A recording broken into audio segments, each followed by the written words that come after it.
ನಮಸ್ಕಾರ ಪ್ರೀತಿಯ ಕನ್ನಡಿಗರಿಗೆ. ಕನೆಕ್ಟ್ ವಿತ್ RG ಚಾನಲ್ಗೆ ತಮ್ಮೆಲ್ಲರಿಗೂ ಪ್ರೀತಿಯ ಸ್ವಾಗತ. ನೀವು ಸ್ಪೇನ್ ದೇಶದ ಈ ವೈರಲ್ ಕ್ರೀಡೆಯನ್ನು ನೋಡಿದ್ದೀರಾ? ಇದಕ್ಕೆ ಅವರು ಬಿಲ್ಲಾರ್ಡಾ ಎಂದು ಕರೆಯುತ್ತಾರೆ. ಆದರೆ ಒಮ್ಮೆ ಸೂಕ್ಷ್ಮವಾಗಿ ಗಮನಿಸಿ, ಇದು ನಮ್ಮೂರಿನ ಚಿನ್ನಿದಾಂಡು ಅಥವಾ ಗಿಲ್ಲಿದಾಂಡು ಥರ ಇಲ್ವಾ?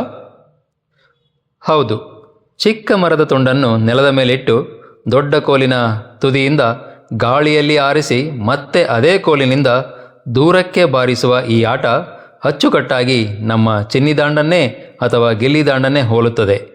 ನಿಯಮಗಳು ಕೂಡ ಬಹುತೇಕ ಒಂದೇ. ಆದರೆ ನಮಗೂ ಅವರಿಗೂ ಒಂದು ದೊಡ್ಡ ವ್ಯತ್ಯಾಸವಿದೆ. ನಮ್ಮಲ್ಲಿ ಇದು ಕೇವಲ 80 ಮತ್ತು 90ರ ದಶಕದ ಬಾಲ್ಯದ ಸವಿನೆನಪಾಗಿ ಡಿಜಿಟಲ್ ಯುಗದಲ್ಲಿ ಕಣ್ಮರೆಯಾಗುತ್ತಿದೆ. ಅವರಿಗೊಂದು ಅಧಿಕೃತ ಫೆಡರೇಷನ್ ಕೂಡ ಇದೆ. ಲೀಗಾ ಗಲೇಗಾ ಡಿ ಬಿಲಾರ್ಡಾ ಎಂಬ ಲೀಗ್ ಟೂರ್ನಮೆಂಟ್ಗಳಿವೆ. ಪ್ಲೇಯರ್ ರ್ಯಾಂಕಿಂಗ್ ಸಹ ಇದೆ. ಅಷ್ಟಕ್ಕೂ ಈ ಆಟದ ಇತಿಹಾಸ ಎಷ್ಟಿರಬಹುದು ಗೊತ್ತಾ? ಬರೋಬ್ಬರಿ 2500 ವರ್ಷಗಳು. ಮೌರ್ಯ ಸಾಮ್ರಾಜ್ಯದ ಕಾಲದಲ್ಲೇ ಇದು ಭಾರತದ ಅತ್ಯಂತ ಜನಪ್ರಿಯ ಕ್ರೀಡೆಯಾಗಿತ್ತು. ಮಹಾಭಾರತದಲ್ಲಿ ಪಾಂಡವರು, ಕೌರವರು ಹಾಗೂ ಬೃಂದಾವನದಲ್ಲಿ ಶ್ರೀಕೃಷ್ಣ ಇದೇ ರೀತಿಯ ಆಟವನ್ನು ಆಡುತ್ತಿದ್ದ ಉಲ್ಲೇಖಗಳಿವೆ.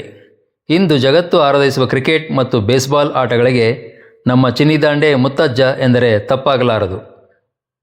ಸ್ಪೇನ್ ದೇಶ ನಮ್ಮ ಹಳೆಯ ಆಟವನ್ನು ವೃತ್ತಿಪರಗೊಳಿಸಿ ಆಡುತ್ತಿರುವಾಗ ನಾವೇಕೆ ನಮ್ಮ ಈ ಪ್ರಾಚೀನ ಕ್ರೀಡೆಯನ್ನು ಮರಳಿ ತರಬಾರದು? ನಿಮ್ಮ ಬಾಲ್ಯದಲ್ಲಿ ನೀವು ಚಿನ್ನಿದಾಂಡು ಆಡಿದ್ದೀರಾ?